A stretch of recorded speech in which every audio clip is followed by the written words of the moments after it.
네, 뉴스토마토의 기사를 통해 오늘의 주요 뉴스를 살펴보는 시간, 뉴스 브리프입니다. 첫 번째 소식부터 알아보겠습니다. 자, 첫 번째 소식은 국내 대표 철강 기업이자 2차전지 소재주죠. 포스코 홀딩스와 관련된 소식으로 알아보도록 하겠습니다. 자, 제목부터 먼저 보겠습니다. 포스코 노조 통상임금 소송 나선다. 자, 그러면 소송의 결과에 따라서 기업 입장에서는 부담 요인으로 다가올 수도 있는 내용인데요. 기사 내용으로 들어가 보겠습니다. 자, 20일 포스코 노동조합에 따르면 포스코 노조는 조합원 통상임금 소송을 추진하고 있습니다. 자, 이를 위해서 다음 달까지 조합원들의 위임장을 접수받고 있는 것으로 보이는데 이 통상임금 소송의 필요성에 대해서 간단히 좀 덧붙인 설명이 있습니다. 2013년 대법원 전원합의체 판결을 주목해볼 필요가 있죠. 당시 대법원은 매월 지급되지 않더라도 정기적으로 받은 정기상여금이나 성과급의 경우에는 통상임금이 될 수 있다 이렇게 판단을 했습니다. 그러니까 이 조건을 정기성과 고정성으로 내다본 거죠. 자, 포스코 노조 입장으로 가보겠습니다. 최근에 현대제철과 기아 이렇게 통상임금 승소 판례가 잇따라 나오고 있는 만큼 지금이 통상임금 소송의 최적기라고 판단을 하고 있는 것으로 보이는데요. 다음 내용 보시죠. 실제로 이렇게 근로자가 통상임금 소송을 통해서 추가로 청구하는 부분이 무엇인가 보면 주로 연장근로수당으로 볼 수가 있겠습니다. 그러니까 통상임금이 늘어나면 이 통상임금의 1.5배로 책정되는 것이 바로 연장, 야간, 휴일 근로수당이죠. 그래서 이쪽 수당도 같이 늘게 된다는 겁니다. 참고로 하나 사례를 좀 덧붙여서 볼 텐데요. 지난 1월에 현대제철이 근로자의 정기상여금 고정지급분을 포함해서 다시 산정한 수당 400억 원어치를 지급해야 한다. 이런 대법원의 판단이 나온 바가 있습니다. 자, 이렇게 대법원이 관련 소송에서 노조의 손을 들어주면서 비슷한 소송을 진행 중인 다른 기업들도 긴장감이 높아지고 있는 모습이고요. 기업들의 부담도 가중될 것이다. 이런 전망도 나오고 있습니다. 자, 과연 이런 소식이 포스코의 주가에 어떤 영향을 미치게 될지도 함께 지켜볼 필요가 있겠습니다. 자, 그러면 두 번째 소식으로 넘어가 보겠습니다. 자, 두 번째 소식은 삼성전자와 이 가전제품의 렌탈로 잘 알려진 SK매직의 결별에 관련된 소식입니다. 자, 그럼 곧바로 기사 내용으로 한번 들어가 보시죠. 자, 19일 업계에 따르면 삼성전자와 SK매직은 렌탈 사업 업무 협약을 맺고 2021년부터입니다. SK매직 플랫폼에서 삼성전자의 에어드레서 그리고 건조기나 세탁기, 냉장고, 청소기 등을 렌탈 판매를 해왔습니다.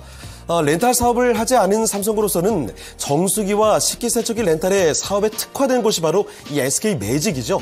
이 SK매직을 통해서 자사의 대형 가전을 판매하는 전략을 취했던 셈이라고 볼 수가 있겠습니다. 자, 그런데 동맹에 금이 간 건 바로 지난해 상반기부터입니다.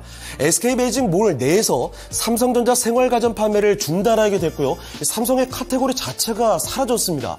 자, 그런데 SK매직 측에서는 삼성전자 가전 렌탈 잠정 중단에 대해서 서비스 중단은 아니다. 이렇게 입장을 밝힌 바가 있었죠. 자, 그런데 이번에 삼성전자가 SK매직에 가전제품을 공급하지 않는 것으로 최종 확인이 된 겁니다.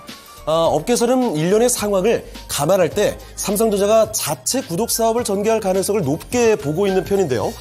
일단 이런 점입니다. 1인 가구 증가와 고물가, 공유경제에 익숙한 MZ세대를 중심으로 가전을 정기적으로 대여하는 구독경제 시장이 커지고 있다는 점, 이런 점을 들면서 삼성전자의 자체 구독사업 전개 가능성의 배경에 대해서 기사에서는 첨언을 하고 있습니다.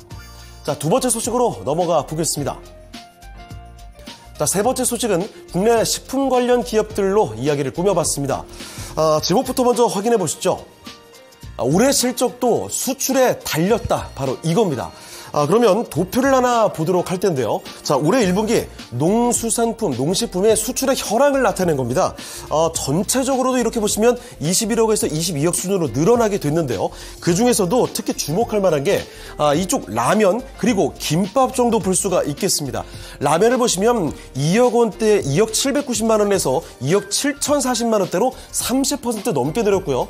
그리고 김밥 등의 쌀 가공식품도 34% 크게 늘어난 수치를 보여주고 있습니다.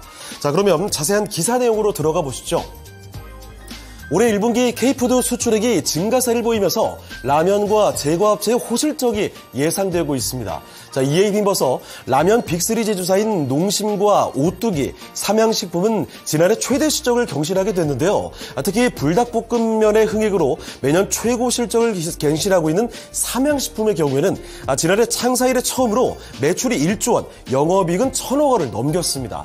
자, 올 1분기 실적 전망도 호조세를 예상하고 있는데요. 올해 1분기 연결 기준 매출은 전년 동기 대비해서 31% 증가할 것으로 영업이익은 63% 크게 늘어날 것으로 추정이 되고 있죠. 자, 그리고 농심과 오뚜기의 영업이익 증가율도 4%, 2%로 전망이 됩니다.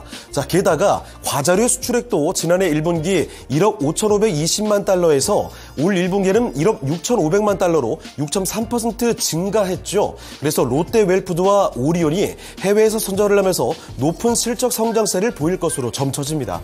자, 관련된 종목들 오늘장 주가 흐름 보시면 전부 다 양호한 흐름을 보여주고 있는데요. 앞으로도 어떻게 주가 흐름이 흘러갈지 오늘장 끝까지 지켜볼 필요가 있겠습니다. 자, 지금까지 뉴스브리프 정보를 전해드렸습니다. 더 많은 뉴스토마토 기사 내용 확인이 필요하시면 옆에 QR코드로 들어오시면 되겠습니다. 지금까지 뉴스브리프였습니다.